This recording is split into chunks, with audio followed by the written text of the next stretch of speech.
Alright, happy anniversary po sa bawat isa. Minus 1 na talaga yan.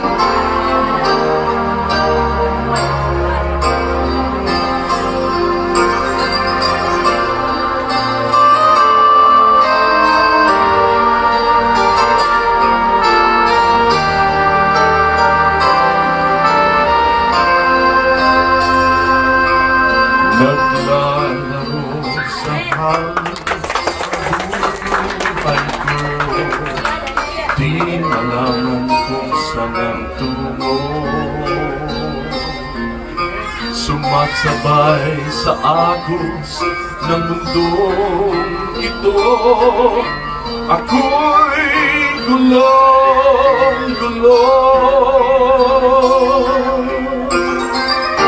Di ko na malaman kung ano ang gagawin sa buhay ko. Bawang kalungkutan, walang pagbabago, kapaguran ng laging nadarama ko. Kabiguan ang naging dahilan, naghahanap ng liwanag. Layaw ng laman, siyang pansamantalang kasagutan sa aking hanap.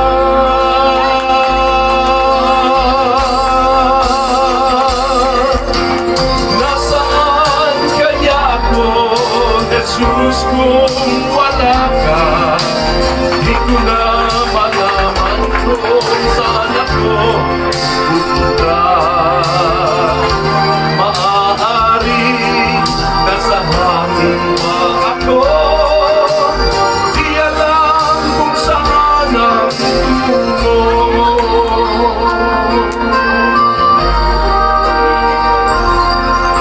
Naglalaro sa hangin ang buhay ko, di alam kung saan ang tungo. Sumasabay sa agos ng mundong ito, ako'y gulong-gulo.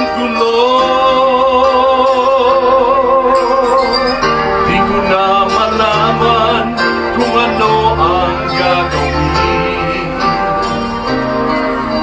sa buhay ko. Bawang kalungkutan, walang pagbabago, kapaguran ng laging nadarama ko.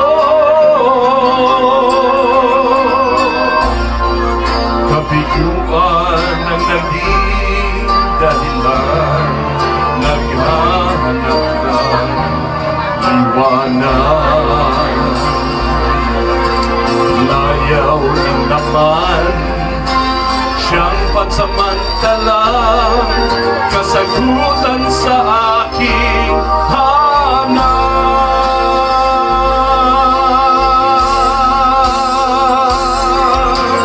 Nasaan kaya ako, Jesus, kung wala ka?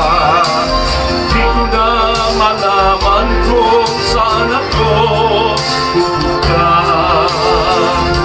Maaari nasa hangin pa ako,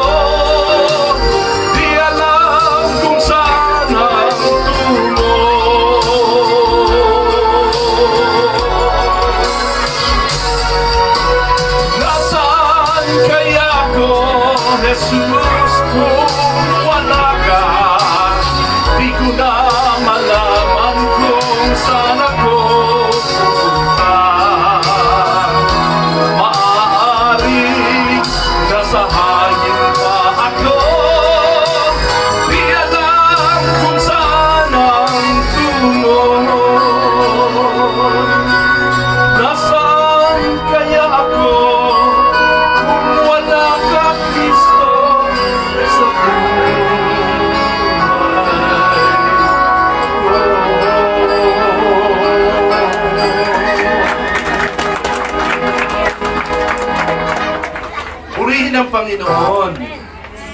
Amen. Nasaan kaya tayo kung wala si Kristo sa buhay natin? Amen? Gayong si Kristo ay nasa atin na, anong ating gagawin? Aaksayahin pa ba natin ang ating panahon sa buhay na hindi atin? Amen? Ang buhay sa mundo ay hindi atin. Ang buhay na ito ay nandito tayo para gamitin ng Panginoon. Magpagamit ka sa Panginoon. Sabihin mo nga sa iyong katabi, maglingkod ka kay Lord.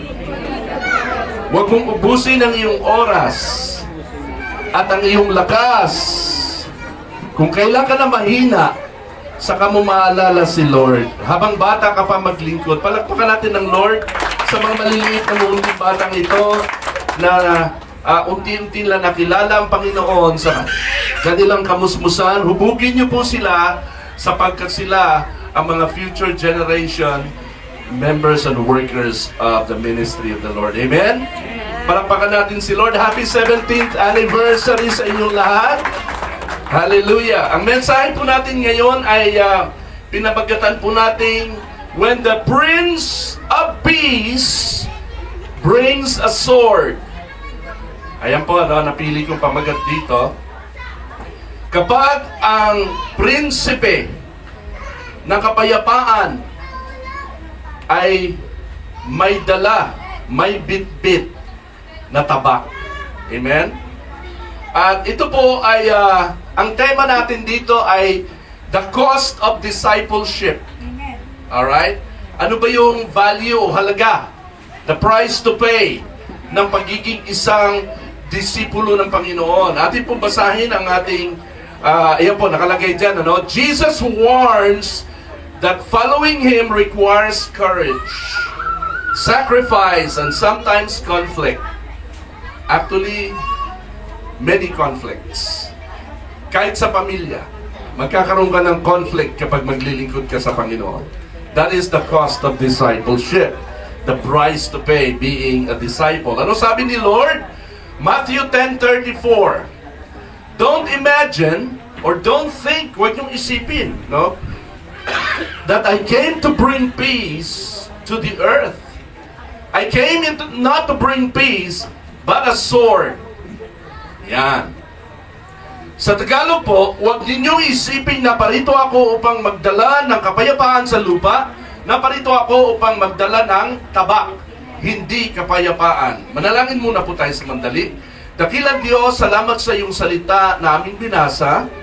Nawa ikaw, Ama, ang magbigay ng kalinawan nito sa puso't isipan ng iyong mga anak at sa lahat ng naaabot ng tinig na ito. Sa pangalan ng iyong bugtong na anak na si Jesus, Amen and Amen. Palakpakan natin si Lord.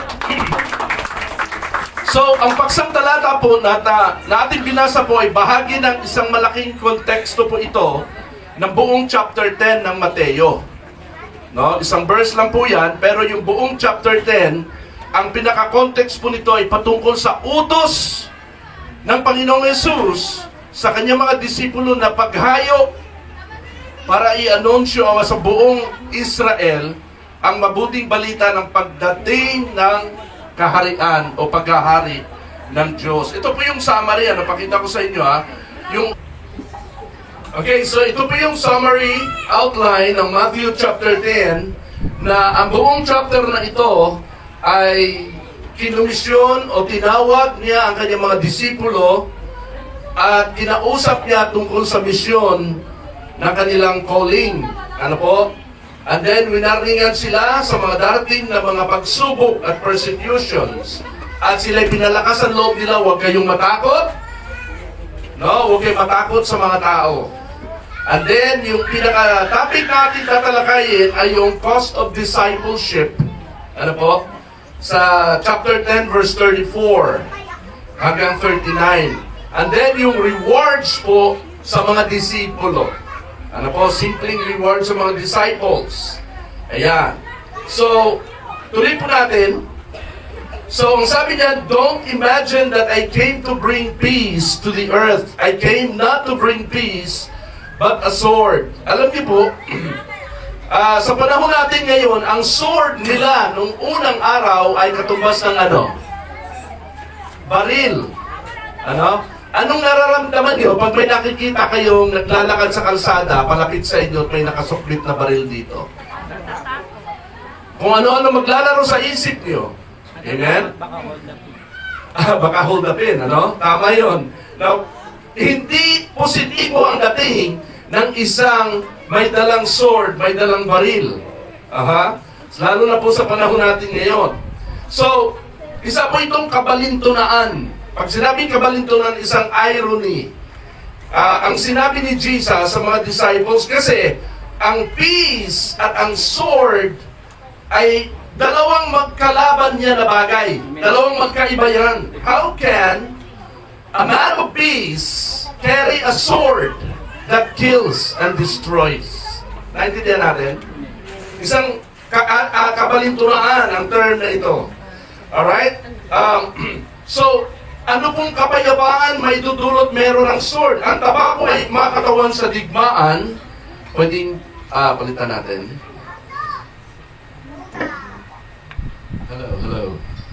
Hello.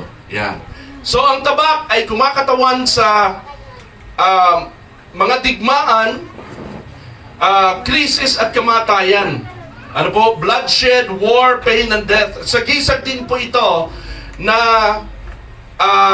sagisag din po ito ng mga paghihiwalay at pagkakabahabahagi ng mga tao at ng bansa. Pero bit-bit siya ng Prince of Peace. Now, tingnan muna natin ang biblical side ni Jesus being the Prince of Peace. Bakit siya ang Prince of Peace? Kasi noong unang panahon, 700 BCE, inanunsyo po ni Prophet Isaiah, "For unto us a child is born, and he will be called the Prince of Peace." Kaya nung dumating si Jesus Christ 700 years later, pinanganak siya sa manger, Anong sabi ng angel kay Virgin Mary nung in-announce ito sa kanya 9 months before that? "Glory to God in the highest, and peace on earth to those with whom God is pleased." Sa Tagalog, kapayapaan sa mga taong kinalulugdan ng Diyos. So dumating si Jesus, siya ay dala niya ang kapayapaan. Kahit kailan si Jesus Christ ay hindi sumabak sa giyera, digmaan, at mga political rally. Alright? He is a man of peace. Amen? Alright. So, itong sabi ng angel kay Virgin Mary, kaya nung pinanganak si Jesus Christ, He came humbly. Kasi kung pinanganak siya pinanganak siya sa templo ng hari nung unang panahon, at kikilalanin siya bilang hari, future king, ang king sa kanila nung araw ay warrior. Pero si Jesus Christ ay man of peace. Kaya ipinanganak siya sa simple at humble means. Yan po. Now, peace on earth to those whom God is pleased. Doon lamang sa mga taong kinalulugdan ng Diyos pala ang peace na ito. Hindi po matik sa lahat ng tao. Hindi ibig sabihin, dumating si Jesus Christ, meron na kaagad peace on earth and mercy, mild, God and sinners reconciled, no?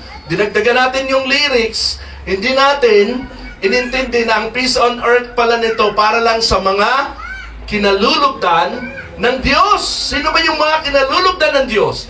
Yung sasampalataya, susunod sa Kanya. Amen? Sila lang yung magkakameron noong peace na yon. Yan ay ayon dito sa anunsyo ng angel. So don't get us wrong with the irony. Ano po? Huminto po kasi tayo sa peace on earth eh. Di natin inintindi na may karugtong pala yun. No? Na yung karugtong ay pilit lang ang magkakameron nito. Doon sa mga ayaw po kay Jesus, habang buhay po silang walang kapayapaan. Pag ang santao walang peace, walang kapayapaan, magulo ang buhay. Alright? Magulo ang buhay, ang attitude, ang karakter, ang ugali ay hindi kalugod-lugod sa Panginoon. Sabi mo nga sa iyong katabi, kalugdan ka nawa ng Diyos. Amen po. So, ano pong kapayapaan ang hatid ni Jesus Christ dito? Ang sabi dito sa Juan 14:27, kapayapaan ang iniiwan ko sa inyo. Ang aking kapayapaan ang ibinibigay ko sa inyo. Hindi ito katulad ng kapayapaang ibinibigay ng mundo. Ibang kapayapaan pala to. Ang kapayapaang binibigay ng mundo, yung pong external peace. Paano ka nagkakaroon ng external peace? Kapag natupad ang mga pangarap mo. Nagkapera ka. Nakapasok ka ng magandang trabaho. Nakabili ka ng iPhone 17. Nakabili ka ng sasakyan. Na-attain mo ang iyong goal. Na-reach mo ang iyong success. Nagkakaroon ka na ng peace. Pero yung iba hindi pa din. Ang kapayapaang kaloob ng Lord ay hindi external peace, kundi internal peace. Inner peace. Sabihin mo sa iyong katabi, inner peace. Hindi ito katulad ng kapayapaang ibinibigay ng mundo. Peace with God ito, inner peace in times of trouble, spiritual healing of the soul, complete pardon from judgment in hell. Talagang pinatawad ka na ng gusto ng Panginoon. No? Nagkaroon ka ng full assurance of your salvation. Na ikaw, when you die, you know that you will go to heaven. Not because of what you do, not because of what you can do for God, but because of what God has done for you. 2,000 years ago, God sent His Son, Jesus Christ, to die for the forgiveness of your sins. Kapag tinanggap mo si Jesus Christ sa iyong puso bilang Panginoon at tagapagligtas, the holiness, the perfection of Jesus, the righteousness of Jesus will be imputed. Everybody say imputed. Ipapasok sa iyo, magkakaroon ka ng righteousness na yon at magkakaroon ka ng peace na hindi tulad ng peace na binibigay ng sanlibutan. Sabihin natin, Jesus is the Prince of Peace. Jesus is the Prince of Peace. Yan ang lubos na kapayapaan at kapahingahang handog ni Jesus na hindi kayang ibigay ng sanlibutan. Amen po. Alam niyo nung Old Testament, tingin sa akin, sa iba, eto na, iaral ko na ito dito, pero sa iba na wala dito noon, I'd like you to understand the Bible. The Bible has two sections. The Old Testament books and the New Testament books. Tama po? The Old Testament was the old law and covenant of God. Mga instructions doon, paano magiging matuwid ang tao sa harapan ng Diyos. Amen po? Ngayon, yan po yung old. Sabihin natin old. Sabi ni Pablo, yung lumang tipan na yon ay obsolete na. Yung batas na yon ay obsolete na. Tama na, intindihan natin? Parang dati, meron po tayong batas na obsolete na. Alam niyo kung ano yung batas? Pag ikaw ay corrupt. Alam niyo kung ano? Death penalty.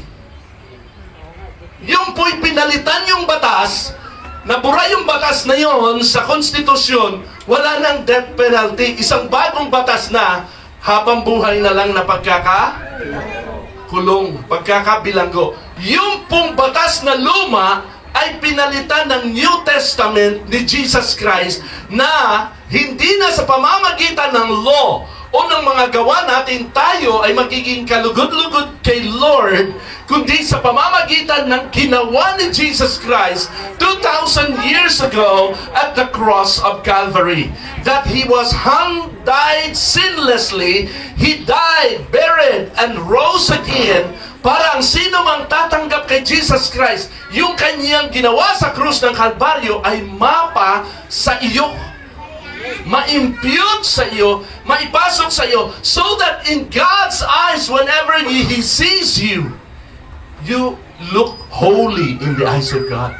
You look perfect in the eyes of God. Not because of what you do today, not because of what you can do for God, but because God did something for you 2,000 years ago. Na pinaniwalaan mo, bagamat matagal nang nangyari yon. Ang iyong pananampalataya doon ay nagpaging valid ng iyong relasyon sa Diyos. Yun ang kinalulugdan ng Diyos. Kaya ang sinabi dito ng anghel, ang kapayapaan ito ay para lang sa mga kinalulugdan ng Diyos. Taas dito ang mga kinalulugdan ng Diyos. Gusto kong makita ang mga kamay. Ayan, palakpakan natin si Lord. Alam niyo, sa Old Testament, maraming propeta. Alright? Ilang propeta ng Old Testament? Sabi sa Hebrews 12, or Hebrews 1, verse 1 and 2, noong una, nangusap ang Diyos sa ating mga ninuno sa iba't ibang panahon at sa iba't ibang paraan sa pamamagitan ng mga propeta.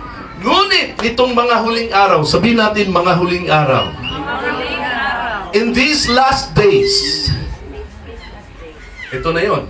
Ha? At hindi lang ito, nung dumating si Jesus Christ. Nitong mga huling araw, siya, ang Diyos, ay nagsalita sa pamamagitan ng kanino? Kanyang anak. Ng kanyang anak. Hindi na siya nagsalita sa pamamagitan ng mga propeta, kundi sa kanyang anak na lamang. Tingnan natin, sino-sino ba mga propetang tinutukoy dito ng Old Testament? May mga propeta po na hindi sumulat ng Biblia, ng libro sa Bible. 16 po sila si Moises, Elijah. Hindi po, si Moises pala sumulat ng first 5 books, pero hindi po prophetic books yon. No? Hindi prophetic books ang Genesis, Exodus, Leviticus, Numbers, and Deuteronomy. Yun po ay binibilang bilang historical books na mga naganap sa Israel. So si Elijah, Elisha, si Samuel, Nathan, lahat sila ay wala silang libro na natala, napabilang sa Biblia. Meron din po namang 16 na mga propeta na sumulat ng Biblia, yung pong 4 na major prophets, sina Isaiah, Jeremiah, Ezekiel at Daniel. Yung minor prophets, dahil maiksi lang ang mga chapters ng kanilang book, ay 12 sila. Ngayon, lahat ng ito ay nag-prophesy kay Jesus Christ. Nung dumating si Christ, tapos na ang Old Testament. Amen? Ayan na po, dumating na si Lord, ang Prince of Peace, the Son of God, ang Diyos, ang tinig ng Diyos ay maririnig na kay Jesus Christ. Kaya kung ano yung mandato, kung ano yung konstitusyon, ano yung batas, utos ni Kristo, ano yung calling ni Kristo sa mga tao sa panahong ito ngayon, ito na yung susundin, hindi na yung lumang tipan. Walang maliligtas sa mga batas ng lumang tipan, sapagkat si Kristo na ang ating kaligtasan. Amen? Now, anong mensahe tungkol dyan? Nasa Prince of Peace pa rin tayo, ha? Wala pa tayo sa cost of discipleship. Sabi ni Jesus came and told His disciples, I have been given all authority in heaven. Hello. I have been given all authority in heaven and on earth. Therefore, go and make disciples of all the nations, baptizing them in the name of the Father and the Son and the Holy Spirit. Teach these new disciples to obey all the commands I have given you, and be sure of this, I am with you always, even to the end of the age. Punong-puno ng message yung verse na yan, ano? Lahat ng authority in heaven, every sabihin, all authority. Kaya po ang Diyos, mula nang dumating si Jesus Christ, hindi na po nagsasalita sa mga tao. Kasi ang lahat ng pananalita ng Diyos, idinaan na kay Jesus. Amen? At ang salita ni Jesus ay mababasa sa New Testament, sa bagong tipan ng Biblia. At ang sabi niya dito, teach the new disciples to obey all the commands I have given you. Amen. Si Jesus Christ na po ang ating sinusunod. Amen po? Jesus is the end-time authority. His teachings replace the Old Covenant law. Now, ano ngayon itong sword o tabak na dala ni Jesus? Ano po ito? When the Prince of Peace brings a sword, ang tinutukoy po dito ay ang salita ng Diyos. Amen po. Agree kayo sa akin. Yung sword na yon ay salita ng Diyos ito.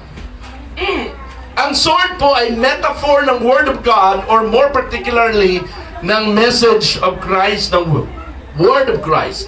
Mula sa bibig ni Jesus, lumalabas ang matalim po ng salita ng Diyos na parang tabak na babago sa kalagayan ng tao at magtatakda sa kasaysayan ng mundo. Napansin niyo po, noong pinanganak si Jesus Christ, doon nagsimula ang bagong bilang ng kasaysayan.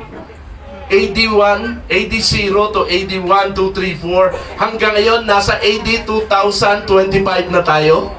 Amen? Doon na bago ang kasaysayan nung dumating ang Prince of Peace, ang Son of God. Sabi sa Pahayag 19, may matalim na tabak na lumabas sa kanyang bibig upang gamitin niyang panlupig sa mga bansa. Panlupig ito po'y pag-conquer sa buong mundo. Napansin niyo po, ang Christianity ang pinakamalaking relihiyon sa buong daigdig. No? He conquered the world with the message of Christ, with the word of Christ, without killing anybody. Ang ibang mga relihiyon, they would like to conquer the world by killing people, waging war. Pero si Jesus Christ, ang kanyang tabak na ginamit para makonquer ang world ay ang salita ni Kristo. Walang bloodshed. Amen? Peace! Everybody say peace. Peace. Pero siya po ang may pinakamalaking relihiyon. Amen? Now, huwag na natin palawakin yung masyado. Ano po?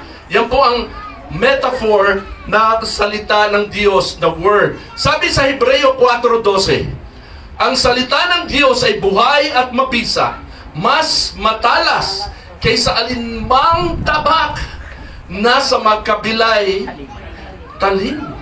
Mas matalas. Sabihin natin, mas matalas. Mas matalas. Amen. Kaya po nahati ang mga Hudyo noong nagsimulang magsalita si Jesus. Noong magsimulang bumuka ang bibig ni Jesus, nangaral, nagturo siya, edad 12 pa lang, namangha na mga tao. Saan galing ang karunungan ng batang ito? Para silang tinamaan ng kung anong tabak sa kanilang dibdib, sapagkat yung iba ay sumampalataya sa salita ni Kristo at yung iba naman ay kumontra. Alam niyo po, kapag ka merong pagbabago, laging may kontra. Agree kayo? Laging may kontra. So, nagkaroon ng pagkakahati, ang tabak ay nagkukos ng division. God's Word can cause division, can cause pagkakahati, sapagkat yan po ay tabak. Nagtaka sila, hindi po sila nagtaka sa mga healing, mga miracles na napanood nila at nakita nila. With their own eyes, sila ay nagkagulo sa mga aral na narinig nila kay Jesus Christ. Alam niyo, tingin sa akin ha, during which time, nung si Jesus Christ ay nangangaral, hindi po siya nangangaral na parang si Billy Graham. Hindi po siya nangangaral na katulad ko. Hindi po siya nangangaral na katulad ng pangangaral na maraming pastor ngayon na ang gagaling magsalita at nahihimok ang iyong puso. Alam niyo ang pangangaral ni Jesus Christ? Kung paano? Ang pangangaral ni Jesus Christ ay idinadaan niya sa mga talinghaga. Hindi maintindihan ng tao. Pinaliwanag ko na rin yan before kung bakit bakit talinghaga si Jesus kung magsalita. Pero ito ay mensahe ng salita ng Panginoon. Marami ang kumontra kay Jesus Christ. Anong sabi dito? John 7:15. Nagtataka ang mga pinuno ng mga Hudyo at naitanong nila, saan kaya nakakuha ng karunungan ang taong ito, gayong hindi naman siya nakapag-aral? Anong sabi sa Mateo 23? Saan kumuha ng ganyang karunungan ang taong yan? Hindi ba siya ang anak ng isang karpentero? O kilala siya? Saan kaya niya natutunan ang lahat ng iyan? At siya ay hindi nila pinaniwalaan. Nakita mo? Pinagdudahan nila. Alam niyo, kapag ka-questionable sa mga tao ang iyong reputasyon, hindi ka nila, kilala ka nila, pero hindi ka convincing ang iyong record. Karpintero lang yan, ganyan magsalita, di huwag tayong maniwala dyan. So maraming hindi naniwala sa Kanya. Yang hindi paniniwala po nila kay Jesus hanggang ngayon, ang naghati sa tao na parang taba. At ito ang tala ng kasaysayan. Mula po noon, papakita ko sa inyo po ang record ng kasaysayan sa nangyari mula nang dumating si Jesus Christ. Noon pong, unang-una sa lahat po, noong AD 0 hanggang 2 years old, ipinapatay ni Haring Herodes ang mga baby sa Israel dahil kay baby Jesus. Dahil di na mahanap-hanap si Jesus na napabalitang siya ang prinsipe, magiging hari. No? Nais siyang ipapatay ni Haring Herodes para walang papalit sa kanya. At dahil hindi mahanap, yung mga baby ay pinapatay niya. So nagkaroon patuloy ng innocent bloodshed because of Jesus. Ha? Noong AD 30, doon nagsimula ng ministry si Jesus, hanggang 33 years old, nabulabog po ang buong komunidad ng mga Hudyo. Dahil sa mga bagong turo ni Jesus, kaya't ipinapako siya sa krus. Noong AD 33, wala na si Jesus Christ, umakyat na sa heaven. Nabuhay na siyang muli, umakyat sa heaven. Hanggang AD 73, 40 years after Jesus Christ, naghimagsik ang mga Israeli sa Rome. At bunga noon, sinunog ng Rome ang temple in Jerusalem. Pinatay po ang 1,000,000 mga Hudyo, no? ng Roman general na si Titus. 97,000 Jews were captured. Binihag po sila bilang prisoners of war ng Rome. Noong ding panahon na yun po, noong AD 70, ang Israel po ay nabura sa mapa. Wala pong Israel mula noong AD 70 until 1948. Kailan ulit naging bansa ang Israel? 1948 lang. Almost 2,000 years walang Israel. Ang mga Israelis nagkalat sa buong mundo. Grabe ang bit-bit ni Jesus Christ na sword. Amen? Yan. Ngayon lang nangyari ito sa kasaysayan ng Israel. Hindi nangyari yan sa lumang tipan. Na ganun kahabang panahon bago nakabalik ang Israel sa mapa ng bansa. Noon pong 1st hanggang 4th century, no? 100 years hanggang 400 years after Jesus Christ, 300,000 po ang bilang ng mga kilalang Kristiyano noong unang panahon ang pinatay nang dahil sa paniniwala kay Jesus Christ. Kita mo? Yung sword ng Word of God na dala ni Jesus Christ na cause ng death. At karamihan po dito, alam nyo, eto na, simbahan po ang may kagagawa ng pagpatay. Hanggang sa panahon ngayon, yes, even today, thousands of Christians were being massacred in Nigeria. Nanonood kayo ng balita? Sa Nigeria, pinagpapapatay mga Kristiyano doon. Libo-libo na mga Muslim rebels. So yan po ang naging dark side ng church history. Puno ng bloodshed sa martyrdom of Christ followers. If you will be a true Christian disciple, you will have to be ready for this.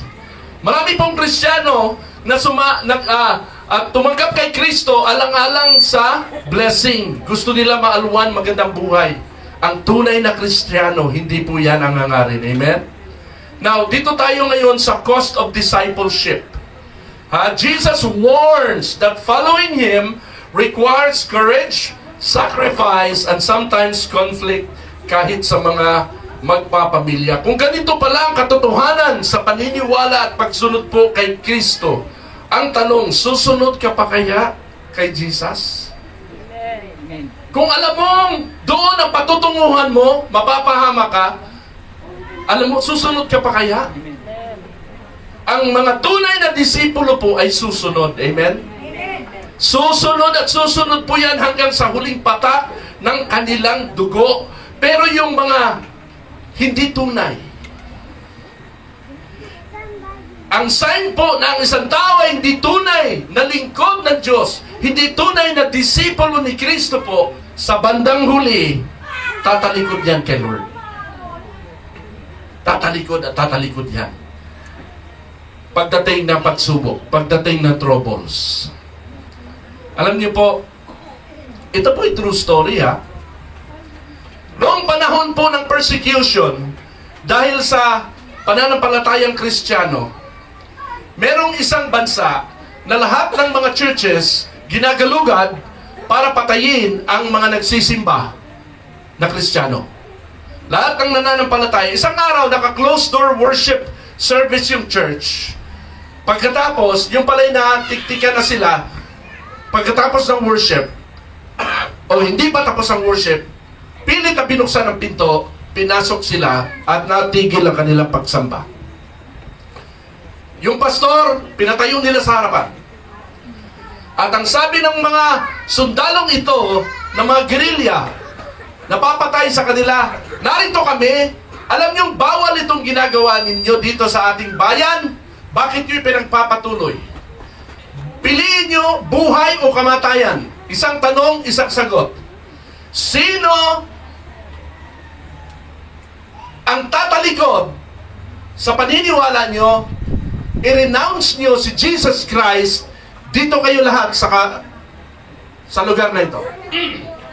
Yung lahat, yung lahat na ayaw sumunod at mananatili sa kanyang pananampalataya, dito kayo sa kabila.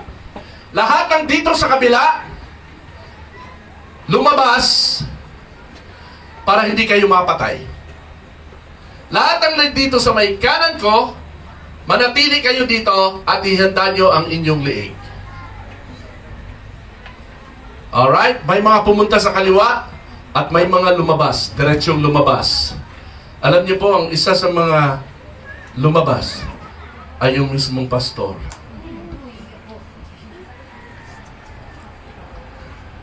At ang naiwan ay yung mga matitigas ang ulo at handang mamatay. Pagkatapos sinarado ang pintuan, sige, labas na kayo. Bawal kayo sa loob, mabuhay kayo dyan sa labas. Sinara ang pintuan, at pagkatapos, ang sabi ng leader nila, ituloy natin ang praise and worship. Yung pala believer din. Sinubukan lang kung sino ang mga tunay at hindi tunay. Pati yung pastor hindi pala tunay. Na ito'y kwento, pero true story ito. Mga kapatid, sabi mo sa iyong katabi, ikaw ba'y tunay? O nandito ka lang dahil anniversary? Sabihin natin, ouch. Now, sa Biblia, marami pong mga hindi tunay na nasa Panginoon. Alam niyo po, unang-una dyan, si Judas Iscariote, si Dimas, si Simon the Sorcerer, si Haring Saul. Mga naglingkod na ito sa Diyos eh. Tapos tumalikod bandang huli, nawala. Naging matiyo sa ulo. Yung rich young ruler, no, na mas minahal ang kayamanan. Si Hymenaeus at saka si Alexander. Sa 1 Timothy, si Hymenaeus pa din at saka si Philetus. No, papakalat po sila ng mga maling aral.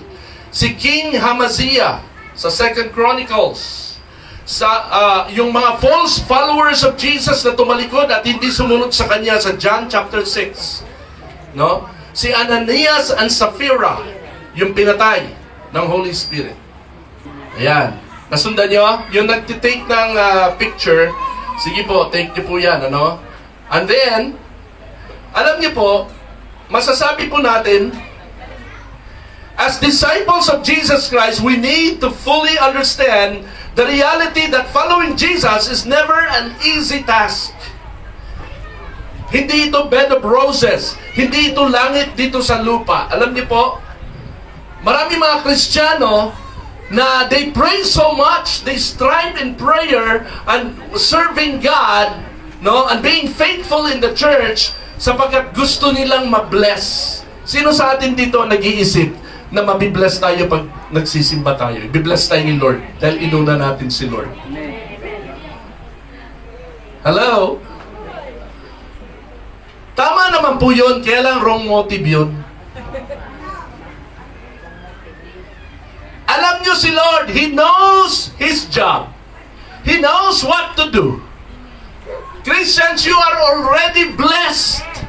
Don't ask for blessing from God as if God doesn't know how to bless you. God already blessed you because of Jesus Christ. Amen? And only if you will do the will of God, God will multiply your blessings. Amen? Now, alam niyo po, may mga malalaking churches. Bakit ang lalaki ng mga churches po nila? Sa Amerika. Alam niyo kung bakit? Ang preaching palagi ay prosperity. God will prosper you. God will make you successful. When you obey the Lord, kung magtatanim ka, kung magta-tithes and offering ka, kung marami kang ibibigay, kung palalaguin mo ang ministry ng Panginoon, kung bibigyan mo ng malaking halaga yung pastor na yon at ikay na-bless sa sinabi niya, mabibless ka naman talaga kasi lahat ng sasabihin niya, puro prosperity. Walang negative na sasabihin sa'yo. Walang sin na sasabihin sa'yo. Kasi ang katwiran nila, si Jesus Christ na bahala doon. Naintindihan natin? Prosperity gospel ang tawag doon.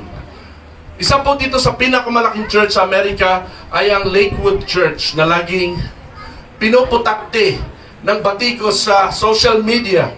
Ang kanila pong attendance every Sunday ay 45 to 50,000.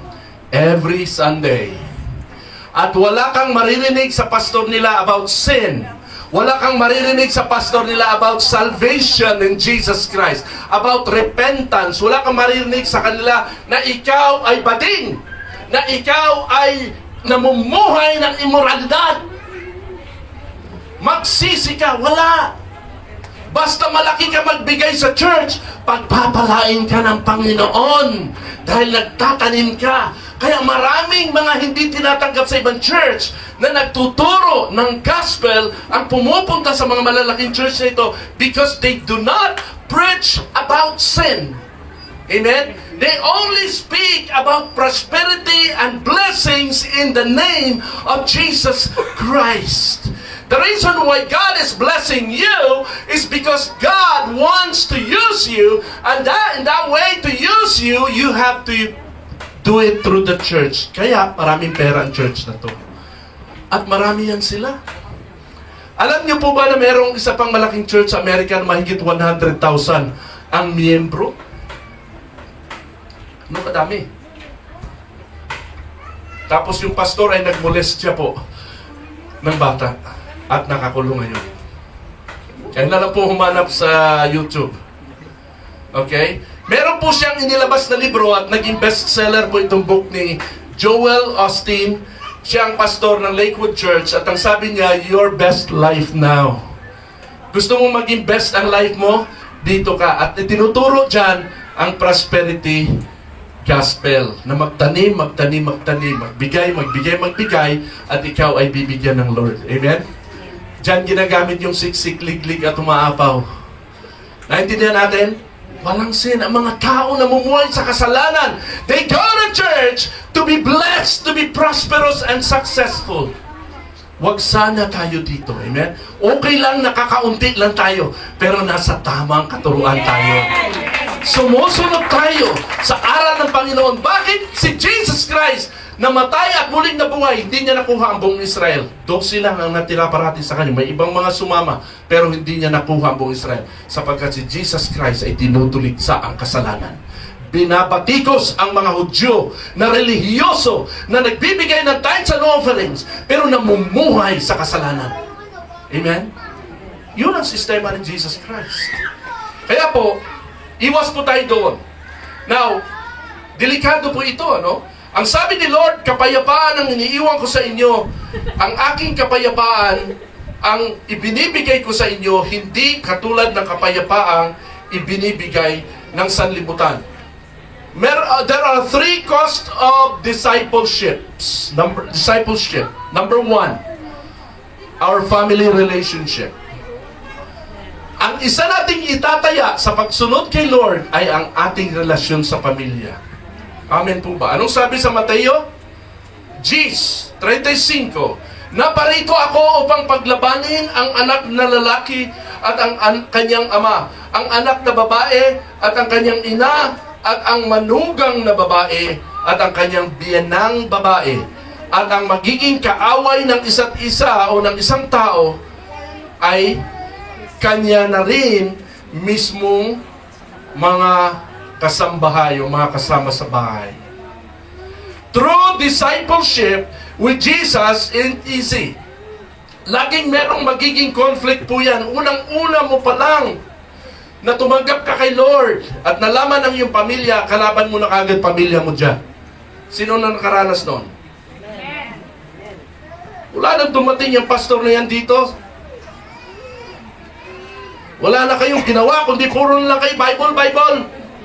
Hindi na kayo nakakatulong dito sa bahay. Napabayaan na ninyo ang hanap buhay natin. Mabubuhay ba kayo dyan sa kaka-Bible nyo na yan? Sino sa inyo nakaranas ng ganong persecution? Alam niyo po, can you imagine sina Peter? Dati niyang pangalan ay Simon at si Andres, magkapatid ito. Sila po ay naghahagis ng lambat, mangingisda sila eh.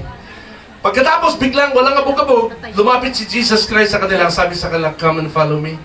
Punta naman siya sa dalawang magkapatid ulit, nangingisda din. Si Santiago at saka si Juan. Naghahagis din ng lambat. Sumunod kayo sa akin, come and follow me. Itong apat naman, dalawang magkakapatid na ito, yung apat na lalaki ito, sumunod kay Jesus Christ. Iniwan ng bangka, iniwan ng lambat, iniwan ng hanap buhay, iniwan ng trabaho, sumunod kay Lord. Hindi alam kung anong gagawin, ba't sila sumusunod. Basta sumunod kay Lord. Amen. Ito ang tanong. Imagine niyo na lang. Can you imagine? No? Paano na ang hanap buhay nila na iniwan nila? Ano kaya sa palagay niyo mga kapatid ang personal trouble na sinapit ng mga magkakapatid na yon? Sa kanilang mga pamilya, posible kayang nagalit sa kanila? Ang kanilang asawa, mga anak, o mga kapatid, dahil umuwi sila na walang bitbit na isda, at ang tagal nila nagantay, walang hapunan, di pa nga nananghalian. No? Walang dalang pagkain at walang dalang benta. Saan kayo nang galing? Nakinig po kami ng Bible study. Naku po, anong persecution ang mararanasan niyo sa gano'n? Sino sa inyo nakaranas na noon? Paano na po yung hanap buhay? Naranasan nyo na po bang pagalitan kayo ng parents nyo kasi nag-born again kayo? Ba't tayo magpapalit ng relihiyon? Kung ano na yung nakagis na natin, yun na yun. Ha? Sa isang pamilya, kapag may isang na-born again, antimano may conflict at friction na kaagad ang relasyon niya sa kanyang mga kapamilya at mga kasambahay. Amen po? Expect that. Dahil isa yan sa cost of discipleship. If you want to follow Jesus, you want to be a disciple, you have to pay the price. And one of which is our family relationship. Mabubulabog yan, masisira. Huwag kayong magtaka, bakit naman Lord, kung kailan tinanggap kita, kung kailan naglingkod ako sa iyo, kung kailan nagitapat ako sa iyo, Panginoon, bakit ako ay ginaganito ng kamag-anak ko? Huwag tayong ganun, amen? Cost of discipleship. Everybody say cost of discipleship, our family relationship. Cause of discipleship or family relationship. Relasyon natin sa pamilya. Pangalawa, our topmost priority. Susuko natin yan. Ano yung mga priorities ba natin? Ha? Anong priorities natin? Ang mga estudyante, studies. Kasunod ng priority na yan, sa listahan nila, family. Kasunod lang yung love life, and then yung gala. Amen? Sa mga young pro, yung may mga trabaho na, graduate na, career. Ang inuuna ng mga yan. Next is family. Family ba talaga o love life? Pangatlo na lang yung family. Love life muna. And then, gala. And then, yung mga parents naman, taas ang kamay ng parents dito. Yan, maraming parents dito. Family talaga. And then, yung career, and then yung gala. Alam nyo, ito yung mga priority list natin. No, meron pa tayong bucket list dyan na tinatawag. Pero alam niyo po, sabi sa Mateo 10:37, anyone who loves their father or mother more than me is not worthy of me. Anyone who loves their son or daughter more than me is not worthy of me. Whoever does not take up their cross and follow me is not worthy of me. Marami po sa mga Kristiyano ngayon, hinahanap sa paglilingkod yung ministry na pleasurable, comfortable, prideful to behold by others. Ang galing-galing niya, nakaka-bless siya, yung mga ganyan, nakikita ka ng iba, yung i-acknowledge nila ang mga ginagawa mong pagpapagal for the Lord, yung may nakikita tayong kapalit ng ating pagpapagal, yung pagpapala at pagpapahalaga sa atin. Yan ang masarap na ministry. Ha? Halimbawa, bigyan ko ng example. Ako na lang mismo, itong ginagawa ko, na nakabihis ako ng ganito, ano to pleasurable ito sa laman. Amen? Komportable ako dito Ha? Lalo pag ina-acknowledge ninyo ako. Ganyan ang hinahanap ng ibang ministry. Yun ang karaniwang sukatan natin kung magpapatuloy tayo o hindi sa ministry na yon. Pag wala yun, tila nawawalan tayo ng gana, nawawalan tayo ng motivation na magpatuloy. No? Ang tabang-tabang naman ninyo, ba't di man lang kayo pumalakpak? Palakpak naman kayo dyan. Madalas na narinig natin, pag hindi na pinapalakpakan, nawawalan na ng gana yung speaker. Ha?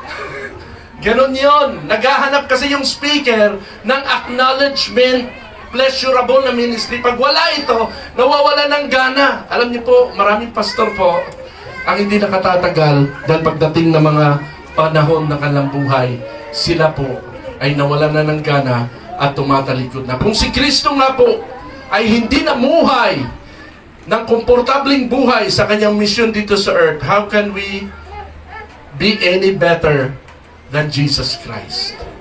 Naintindihan natin?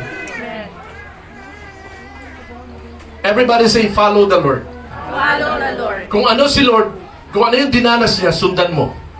Yung daan niya, yung yapak niya, sundan mo. Kung naghirap siya, kung namatay siya sa mission niya sa earth, ganun din dapat ikaw. Kung hindi siya nagkapera sa kanyang ministry dito sa earth, ganun din dapat tayo. Amen? Yun ang price to pay. Yung ating topmost priority, babaguhin natin nung dumating si Lord, singit na si Jesus Christ doon sa first level. Studies, career, family, Jesus Christ is the number one. Next na lang yung iba. Amen po? Pangatlo, at ito ang panghuli. Our personal success. Surrender to. Personal success. Anong sabi diyan sa Matthew 10:39? Those who try to gain their own life will lose it, but those who lose their life for my sake will gain it. Meron tayong tinatrabahong tagumpay na gusto nating makamit para sa ating pamilya, para sa ating buhay dito sa daigdig na ito. Kapag yon ang inuuna natin at naisasantabi ang Panginoon, you will lose your life. Amen po? Meron ako ditong kinoin na statement. In Christ, we are not called to become successful, but to be faithful. Success isn't the goal of discipleship. To be faithful is, and faithfulness is a recipe for sacrifice and not for success. Faithfulness is an ingredient para sa sakripisyo. Ang sakripisyo ay kawalan at ang dulo nito ay kamatayan. Handa ka ba bang mamatay para kay Kristo kung ganito ang katumbas ng discipleship? Dapat maging handa tayo. Amen po?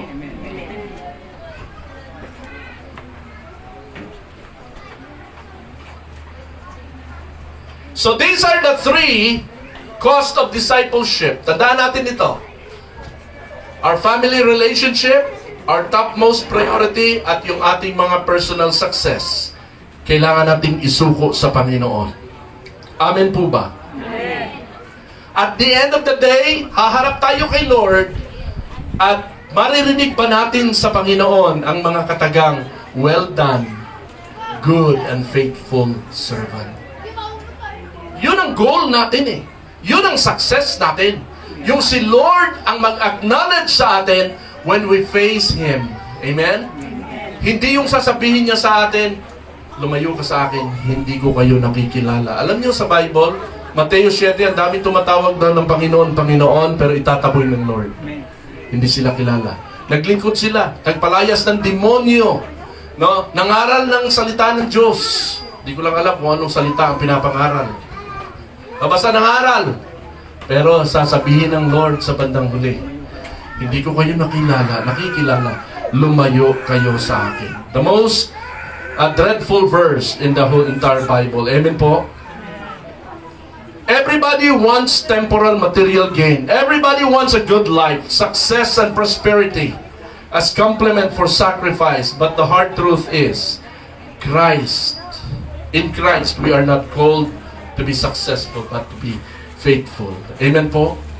Ang ministry, ang paglilingkod sa Lord ay isang banal na sakripisyo at pag-aalay ng sarili sa Diyos bilang haing buhay o living sacrifice. May kaakibat palagi ito na pagbabata at hirap.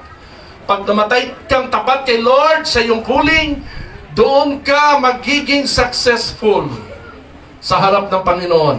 And your reward awaits you in heaven. Amen po? Sa ating pangwakas, gusto kong basahin itong mga bersikulong ito. Mateo 10:42. Tandaan ninyo, sino mang magbigay ng kahit isang basong malamig na tubig sa isa man o sa isa sa mga maliliit na ito, dahil sa siya'y alagad ko, siya'y tiyak na tatanggap ng gantimpala. Alam niyo mga kapatid, maliit na tao lang pala ang turing ng Diyos sa mga alagad. Hindi ka big time honorable mention. Wala kang titulo sa harapan ng Diyos. You're just a servant. Amen? Tayo naglalagay tayo ng mga titulo. No, bishop, apostol, pastor, reverend, most reverend. Kasi nandoon yung acknowledge, "Uy, most reverend yan. Mas mataas ang posisyon. Pastora Sally, magiging reverend na ito. Recognized by the government na magkasal. Ang mataas na posisyon." Gusto natin ang recognition. Pero maliit na alagad lang pala ang turing ng Diyos sa kanila. Alam niyo po, sila po'y humble servants. Everybody say humble servants. Yan po, Para sa mga maliliit na alagad, ang isang basong tubig o malamig na tubig ay simbolo ng konting ginawang natatanggap nila mula sa sino mang may magandang kaloobang mag-aabot ng tubig. Yun lang ang pinaka-consolation nila o pinaka-reward nila sa kanilang mga pagpapagal. Konting malamig na basong tubig. Wala talaga silang permanente, sigurado at malaking maaasahan sa kanilang ginagawang pagpapagal sa ministry nila dito sa lupa. Yan ang cost ng pagiging alagad. Hindi pagpapayaman. Alam nyo, sa Amerika, meron pong ang pinakamayamang pastor sa Amerika ay meron pong salin na umaabot ng $100 million or billion dollars. At yung iba umaabot pa ng $300 billion. Ang yayaman, may mga eroplano sila, may mga jet, may mga kung ano-ano sila. At yumaman, nagpayaman sila ng gusto. Pero sa Biblia, wala pong mayaman na totoong lingkod. Amen? Konting malamig na tubig lang. Yun na ang reward sa kanila. Alam niyo, ang tunay kasi na reward sa isang disipulo ay wala dito. Ang tunay na pagpapala ay wala dito, kundi sa heaven. Handa ba kayo? Kung hindi kayo handa, ang challenge ko sa inyo, Kung hindi kayo handa maging disipulo, hindi kayo pinipilit ni Lord, no? Huwag na kayong magpatuloy. Sayang lang oras nyo dito. Amen po? Yan ang challenge ko sa inyo.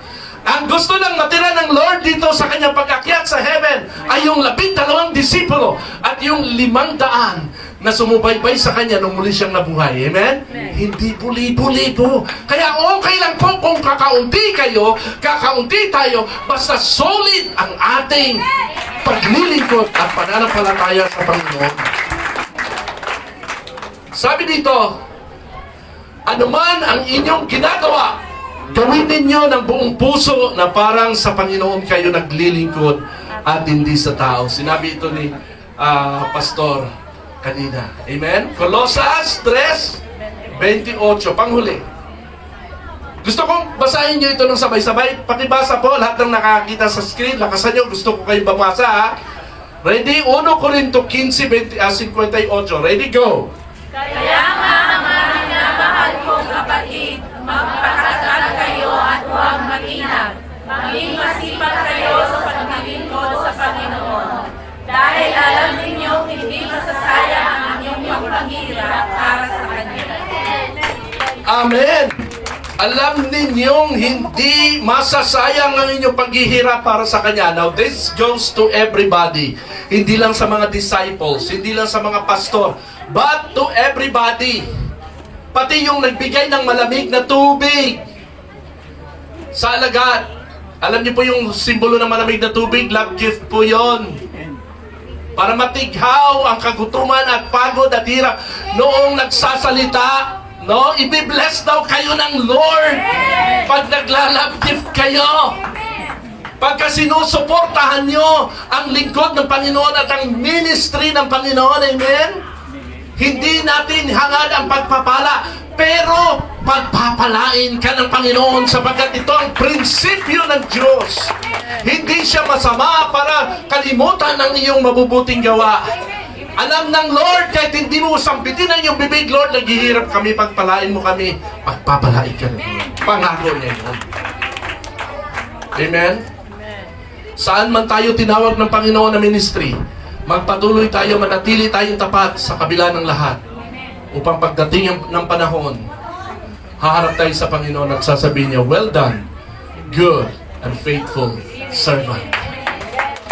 Enter into my rest. Amen?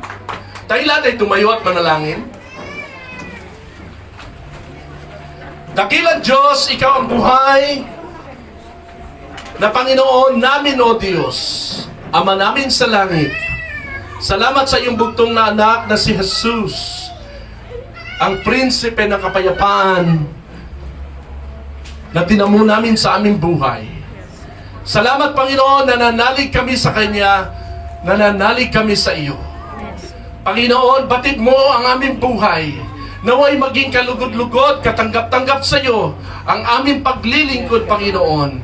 Kung hindi man, Ama, ituwid mo po ang sino man sa amin ngayon dito na nangangailangan ng iyong pagkalinga. Hindi na namin kukwestiyonin ang iyong mga pagpapala, Panginoon, sapagkat pinagpala mo na kami at kami pagpapalain mo kung kami ay susunod sa iyo. Dakilang Diyos, inihiling ko, Lord, na ang tinig na nakarating sa puso ng bawat isa ngayong umaga ay i-cultivate mo, Lord, upang mamunga ito sa kanilang buhay. At upang ang mga kapatid kong ito na iyong mga anak at iyong lingkod ay sumunod sa iyo habang sila'y nabubuhay. Hayaan mo po kami, Panginoon, na habang ikay nananatilit, hindi pa bumabalik upang kami kunin at hindi mo pa kami kinukuha isa-isa. Matagpuan mo nawa kaming tapat na nagpapatuloy, nananatili sa iyo through thick and thin sa aming journey sa life na ito. Lord, ang cost of our discipleship, Lord God, ay nawa mapanghawakan namin ang tatlong bagay na ito na ikaw, Panginoon, ang maparangalan sa buhay namin. Malaking blessing na maging disciple. Malaking blessing na mag-sacrifice for you. We thank you, Lord God. We give our lives to you, Father, today. We lift up to you. We pray for this church na patuloy mong pakapuspusin. ng iyong salita at ng iyong pagpapala, Panginoon. Ng iyong banal na Espiritu. Gamitin mo ang gawain ito, maraming kaluluwa ang mababago ang buhay at makakikilala sa iyo. Tinataas namin, Panginoon, ang araw na ito sa iyo. Dakila ang iyong pangalan, Holy, Holy, Holy.